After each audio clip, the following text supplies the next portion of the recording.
you so much. My presentation today concentrates on two related ideas: slow librarianship and curated browsing. And for me, these are happening in the context of library classroom instruction. Like I suspect many of us here are also working in this arena. So we'll start with slow librarianship, and its concepts such as metacognition, co-creation, and agency.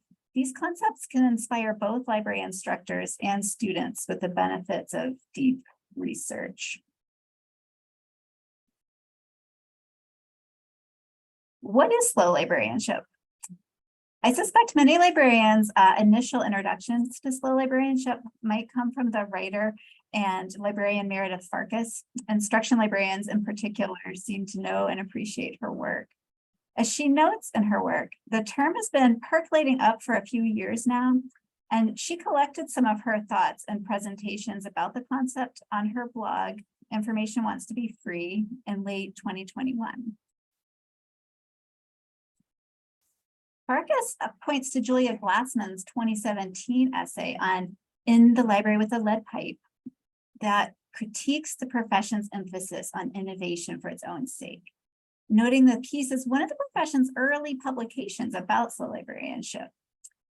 Glassman writes that the fixation on innovation as it pertains to academic librarianship is situated within a deeply corporatized academia, and that in contrast, slow librarianship prioritizes reflection and meaningful practices over chains of impressive sounding achievements. May I interrupt you for 1 second, Karyn, and asking if you could put it in slideshow mode so we can see your screen a little bigger? Right now we see it in presenter mode, so we see all your notes and stuff. I sort of put that there so people could see my notes and I could see all of you, but I appreciate the need for a larger picture too. I'll try it and then we'll see how it goes. I see that the captions are on too, so that can also help. But yeah, let's see if you. Sorry, I didn't mean to interrupt. I apologize. I don't have like a dual screen set up here. So like now I'm only going to see my own slideshow, but if that's okay with you, that's more than okay with me. So what did we think? Do we like this better? I'm going to go with yes. All right, so that's the two pieces of a little bit of background. I have some links to all these at the end of the presentation, and when you get the slide deck, you'll see those as well.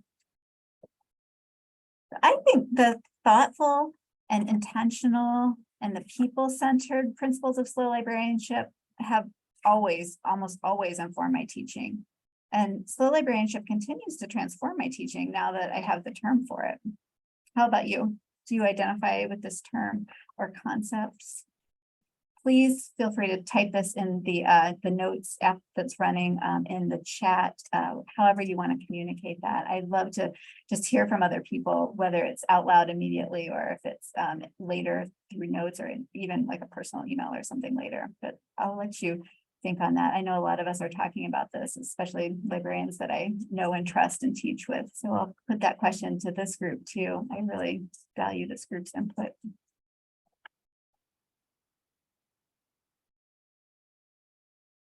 So that part's slow librarianship. The other part of the two related concepts in my presentation is an instruction technique. That's curated browsing, the orange term here. So I want to show how an in-class activity that I do with arts administration students, a sort of curated browsing with photo books, can help student researchers slow down, cultivate reflection, cultivate imagination in the library. These are my keywords for today. I first heard the term curated browsing a little over a year ago at an Art Libraries conference in Chicago. And I was so pleased, again, to have a formal term to place on a practice that I rely on very, very heavily in the classroom. Kate Jorgensen from the University of Pittsburgh was presenting. This librarian has a very soothing and entrancing voice. She had very simple slides at this presentation, just with her keywords on them, and she presented them on a black screen in a very dark room.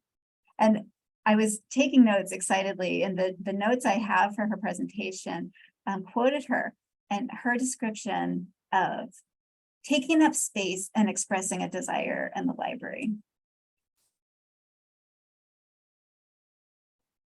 Kate's initial discussion of taking up space and expressing a desire in the library was about the very simple act of setting out different types of paper so that her students could choose from these types of paper in order to take notes for her class. It's a paper where she encouraged her students to write questions, facts, trace images from books if they didn't bring their own paper that day. And from the very start of her class, she wanted students to feel this sort of sense of empowered choice, a sense of agency. All right, here's a slide for you all. How do you think Kate's invitation might feel? What paper would you select from a table, like in a library research classroom? What was the number of the paper that you think you might need? Would you need a lot of sheets of paper? Would you need one set of paper? Would you choose something with graph papers if you did want to actually draw and trace images from an art book? Would you go with old school loose leaf? Maybe note cards that you could stick into different pages of your book would be better. Maybe a totally normal sheet of printer paper that we grabbed en masse from the tray of the paper would be better. Or Kate has even, she does a lot of bookmaking and things like that. So she would take some pages from her vintage stash of stationery and leave those for students to choose from too. I'm gonna escape out of this so I can see the chat for a minute. Thank you, Amanda J. Woods, for putting your choice. If everyone wants to make a choice, I think it's fun to feel what you would choose. Oh, I love the exclamation, Julie.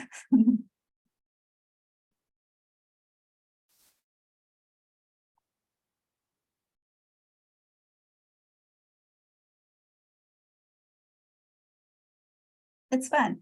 Kate's idea of curated browsing and choice and empowering students in this way goes on from there. And she describes more about this concept of curated browsing in an essay called Building a Pedagogy of Idea Generation and Embodied Inquiry. I love that embodied inquiry bit. And there she defines it as browsing physical collections of books in a community with one another. Browsing physical collections of books in a community with one another during curated browsing. Yes. As a librarian for the visual arts, this is often exactly how we teach in the classroom. So here, for example, is my setup for a library class session with printmaking students. So these are practicing artists. And I've put out an array of artist books that are using a certain printmaking technique. So that's what's laid out on the table in the foreground. And this is like a totally normal class setup. The table in the further background is where they'll actually work through the library workshop. But this is exactly a curated browsing display. And I would say that like the very best side conversations, note-taking, photo taking in your phone, looking up related concepts, whether through Google or I like to flatter myself through the library catalog when you want to look something else up. So the students are looking at only a very small number of books from the library's collections. And yet what they're experiencing is this feeling of abundance. So that's due to the opportunity to select what they explore, taking a look at this table and going to what draws them. And it's also due to the research possibilities that open up when you allow time and you take this time to slow down, talk to your fellow students, be in community, as Kate describes it, like talking with each other. I really appreciate how noticing how and where these themes mesh with the framework. So slowing way down can almost always be beneficial in the exploration phase of research, even or especially in a seemingly simple classroom activity like this. I promised to discuss my experience with an undergraduate arts administration class. So this class is called, very seriously, Emotional Intelligence for Arts Administrators. And its outcomes include to increase development of social skills, as well as social relationship management and social responsibility. So those class outcomes work particularly well with curated browsing at the art library. Why in the art library? They could go to many different art library or different libraries on our university campus for that kind of work. But at the art library, we have lots of photo books, and lots of these photo books show pictures of humans. So the professor hoped that her students could practice analyzing relationships by looking at photo books, photos of humans, try to suss out what's going on with the relationships between people, especially coming to work that you may or may not know, just picking up a huge book of photos, human relationships are inside, what exactly is going on with these people? So we worked together on this and really sort of relied on each other's like how to work out what the students would need to look for and how to know which artist would represent human relationships in this way. What kind of books could we pull out for the students? So that's a perfect opportunity for students to browse and choose in a curated array. So for the class, I chose a selection of one very large format photo book per student. So I concentrated on books that photographed human relationships, obviously. And then the students selected those books from a little shopping area. That's how I described it to them. And they were very excited about the idea of shopping area. So on one side of the room, there was a shopping area. And then the students spent a long time. Again, slow librarianship concepts are only benefiting this activity here. They spent a long time paging through their choice. They were big books. They had a lot to get to. And side conversations developed. Desires for other topics arose. And again, I thought of Kate Jorgensen's like expressing desire in the library. Just interacting with material can make you want more, which is something I really appreciate about this activity. Students asked about the photographers. They learned new names. They requested more books. And on 2 occasions with me, went into the stacks to find more books. One wanted books about the Obama administration. When she saw another president's book out. One wanted pictures of trans communities when they saw some others that reminded them like, this is not quite what I'm looking for in terms of human relationships. It was amazing. It's truly a class of abundance and self-direction and taking your own lead, talking with other students, seeing how, you know, your book interacts with somebody else's, like, oh, I know you would love this. And people would call across the room to this is something you would like. I think it works because we slow down and we really take that time to develop a space for research. I'm always grateful when any professor wants to bring their students to the library, but for this, it feels like a really richer and two-dimensional relationship. Then you can expand that to like a grid of relationships around the students. It's that idea of community that Kate Jorgensen talked about. I'm going to do the activity for you all again, because I think everybody likes shopping. Here is one more chance for us to slow down ourselves and browse in community ourselves. These are pictures of the book covers for some of the physical photo books about humans that I shared with the arts administration students. So if you could choose one book to look through, which would you choose? Why? I'm going to paste the titles. This is even more, so I'm really going to have to back out of this full screen in a second. I'm going to paste the titles and some links to like our library records for each of these books, so you can find more information about the title. The students would get a little bit, they could see how thick the book was, they could flick through a couple pages before they took it off the table. So you'll have a chance to poke around in library records too and decide before you make your choice. I'll paste that in the chat. Feel free to click through the links. And then just think, what else can you learn about these books? I'm going to give us, in this sort of idea of slow librarianship, at least 5. And then again, because I'll back out of here and I'll stop sharing my full screen, sort of keep an eye on how we're doing with it. At least 5 minutes to explore these. I love how people are like already into, yes, I shop like that too. I'm like, yes, yes, this, and then maybe also this. And let me go down here and I'm going to grab, hopefully, this whole list. Let me see how many come in this checked. Close the file and try again. All right, give me a minute and I'll get you a better link. In the meantime, poke around in your own library catalog. Maybe your library's got some of these titles. You can see some of their names. You can see some of their titles. Let me see if I can get you a little bit more information about that.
Nothing like a lot of links with a lot of computer code at the end of them, right?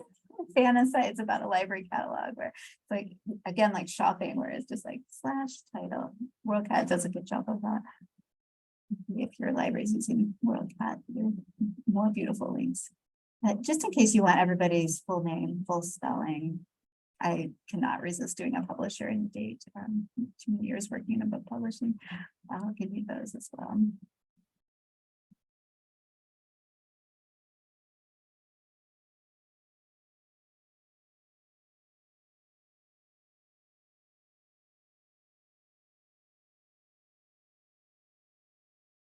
Yes, I'm scrolling back through your comments now.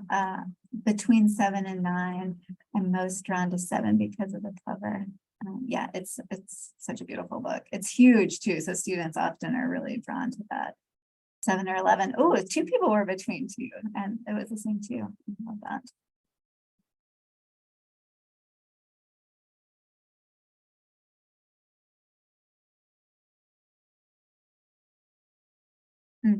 Somebody wrote, I would have to dig into 1, 4, and 12 to see what draws me in.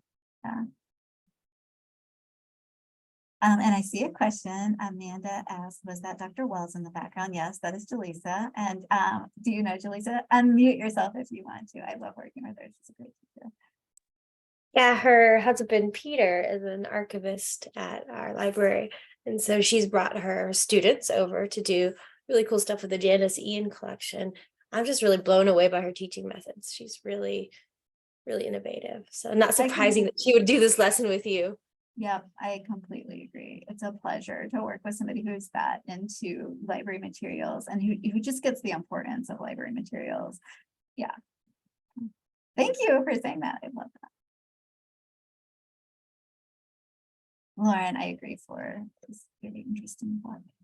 So the photo books are funny. And also this request from the professor, from Jaleesa Wells, to see images of human relationships is kind of an interesting one. Some of these are really commercial, I would say almost coffee table books, like this Brazil number 11, where it's just like pictures of soccer happening on the beach in Brazil, published by a trade publisher. You could buy it at, the trade bookstore and have that out, just if you're really into soccer. It makes like, like a Father's Day present or a good graduation gift for a soccer player.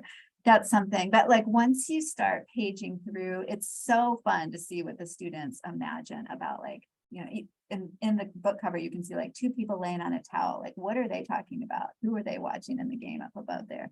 So they'll go. Thank you, Kelly. Yeah, there is a whole bunch of diversity in the titles and the communities. I feel like that really inspires that feeling of abundance. Like there's so many directions that you could go when you look at human relationships. And then some of these are very, very artsy projects, like the photographers are artists first and foremost. A lot of us were drawn to number 11. So that's Julie Blackman's book. And she's just a purely artistic photographer and filmmaker, which I think you can tell from her cover image, like just really cinematic images. And you can almost like feel that small person flying up into the air in the book cover. So some of them are what we would call just photo books, like photographers are putting out groups of their work. They've really pulled these together themselves and worked with a publisher to print them in high quality. And some of them are more just like memorial. Somebody said, I think number 8 looks good. That's one of my favorites. Like, oh my gosh, yeah. They're amazing because it's about Mexico City. So that's like a very rich, very densely populated city. So lots and lots of different relationships are happening there. And then the photographer, Helen Levitt, is just like a classically like 20th century famous photographer. And I love introducing students to work for that reason too. Somebody might have been attracted to the title of the book, Mexico City, but then like suddenly discover this entire body of work by a photographer as well. It's really fun. Thank you all for playing along. I wish I could give these books to you. I wish I got to however many of us are on the call, 25 books and then like 1 per person. That's certainly what I would do for the students. They trade them around too. And then, as I said too, sometimes they'll see something and they'll be inspired and they'll say, oh, are there any books about this instead? And so that, the reference librarian in me loves that opportunity to like show them how the catalog works, or the teaching librarian in me loves going into the stacks with them. So sometimes what we find in the stacks are even more avenues. Like that feeling of abundance, I think, just stems from taking the time. Like we're here and we're in this room, we've got these books in front of us, and that can lead to like all sorts of different directions as well. So let's see. I'll go back to the slideshow so we can see this big. I won't see your faces or the chat very much for a second, but I'll go to one more slide so you can see these sort of side by side, slow librarianship and curative browsing, and just the keywords that I've put into the cloud around both of these terms and the ways they can overlap. I think they mesh really well together. I think we have time for questions, so we could do more questions about this particular activity. We could think of other ways to like delve into these practices. But what I would love most, if you're into it, if you're up for slowing this down a little bit more, I'd love to hear from you about your own experiences with curative browsing. I know art librarians do this a lot, but I also know that teaching librarians do this in many, many different ways. So I would be very curious to hear how else you're doing curative browsing, if you've used that term, if that has come up at all, or into slow librarianship, just what other instruction techniques, what other class activities support slow librarianship that you're into. I promised you references, so there's just like a few of those articles I referenced. Please bring up others if you want to talk about what else has inspired your slow librarianship journey, if you're into that. I will say I really love like a quick, fast online or elsewhere instruction as well. But this deep opportunity to slow down and get into something physical, I think is something that students are appreciating, maybe especially post-pandemic, but maybe not. Consider that. Feel free to unmute yourself. Feel free to type into the chat if that's easier. I'm gonna maybe even stop sharing my screen, unless you want me to leave those word clouds up there. If that helps inspire your thinking, you can do that. Otherwise, I'd just love to hear from you all.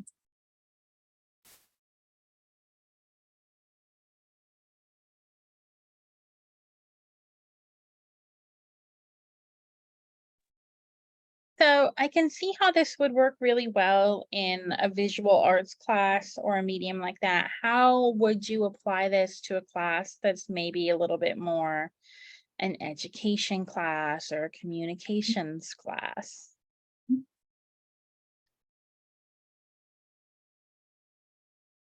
Any communications or education librarians on the call?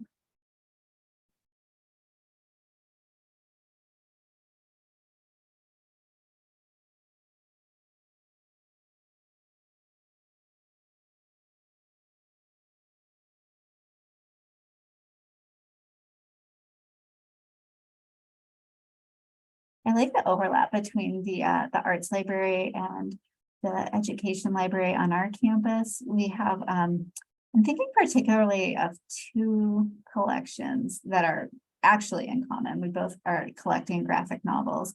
Education library to help people who are going to work in school libraries who need to know the literature of young adults and things like that. And then in my library, it's for people who are becoming illustrators, who are interested in drawing or who are interested in like the graphics of the novel themselves. So we both have those collections, and I have seen the education library using those in a sort of in-person physical, like in community communal browsing. Same with children's books, obviously like picture books for much younger kids. So that's sort of even similar in terms of publishing to like big, large format illustrated books can go that way.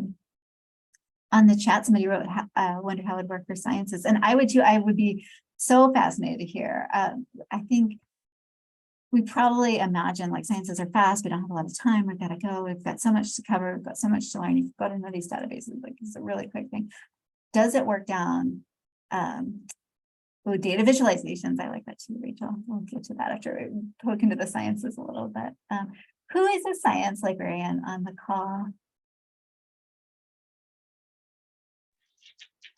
Rachel, I think we did a jinx where you were raising your hand perhaps to say something else and maybe not to indicate a science librarian, although maybe you'll be both. Do you want to go ahead, please talk? Yeah, well, I'm a health sciences librarian. And my background was, prior to this, was I was a graduate assistant at a STEM library at UIUC. And I think this concept is really, really cool. And I think there's some really great books on data visualization and the art and creativity surrounding it. And I think that this could be a really cool concept to try to apply to that, to get students and faculty to engage with it on a different level outside of just what the numbers are telling you, rather than, and some of the creativity aspects of it. Yeah, that concept of creativity resonates with me a lot as well. I think sometimes the slow pace of research at this rate helps with creativity.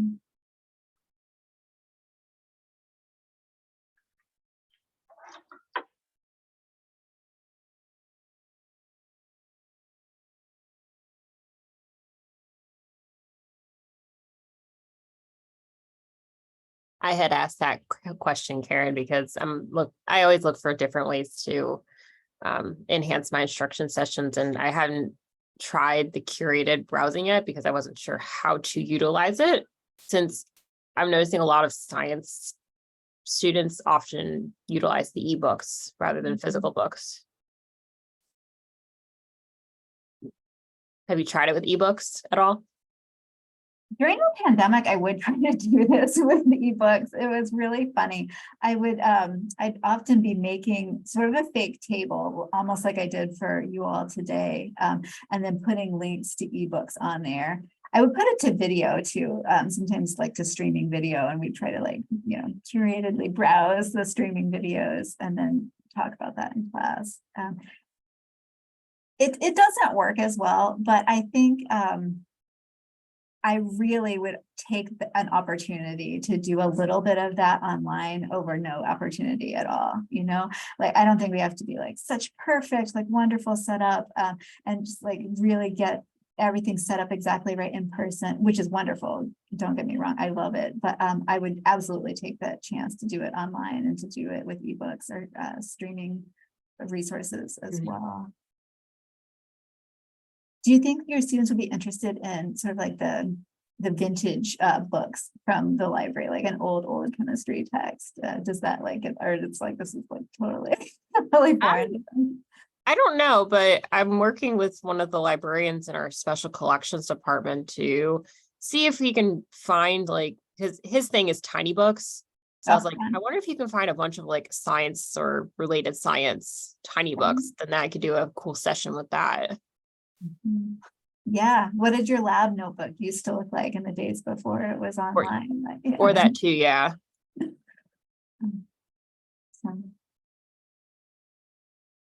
Julie said, I didn't realize it, but I did that with a med lab tech course. I brought them a selection of materials, had them choose one method, and did an information relay with it. Oh yeah, competitiveness really worked. I love that. Had to be fast. That's cool. So yes, I think curated browsing, like I've been talking about all these like connections to slow librarianship, but like I definitely think there are benefits in any kind of context, just like that browsing part. You had to caution them to be careful. Yeah, that makes a lot of sense.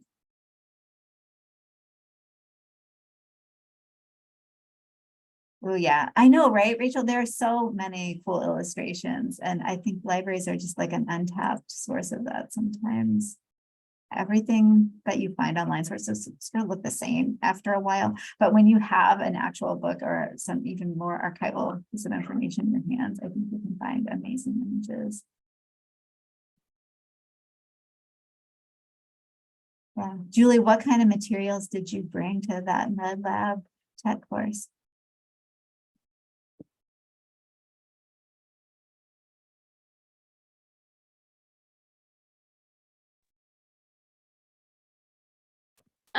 So I actually brought a lot of reference books. Their assignment is to identify, it's a MedLab 101 class. So their assignment was to identify one test and identify the population, the method of collection, and a couple other things that I can't remember right now. But I brought them, I just literally rolled over a bunch of reference books But I Mhm. also put some e-resources and a guide that they could access, a live guide that they could access on their phones. So Yeah, they had the choice of whichever one they wanted to do. And I put them in groups. And it was actually really fun because then you got to see, and we have a large population of people who really rely on print books. nice. I don't know why. I can't tell you but they're very pro text. Um, so it was interesting to see who grabbed what. And it was funny because they were running into each other and trying to like race each other. It was very fun.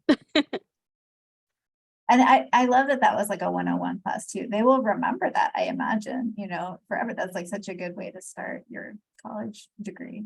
I hope so. They were pretty high pass rate too. So I'm proud of that for Mhm. even just a little part in it.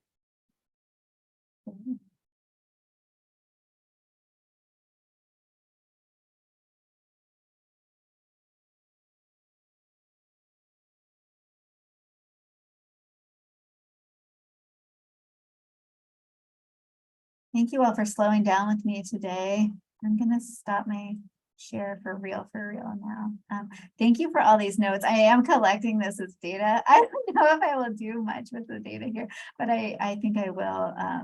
Maybe I'll share with students like where the librarians would go, especially on the book selection. It's kind of fun to see. So thank you for playing along, those of you who voted. Thank you for listening. Thank you for diving into this little slowness. Stay in touch with especially like other techniques that work along these slow librarianship principles. I always want to hear about that. I'm looking forward to the rest of the presentations today and tomorrow. Thanks, you all. Thanks, Karyn. Could we try putting digital resources together with physical representation to engage with them? You probably could, Rachel. Give me thoughts on that, Karyn.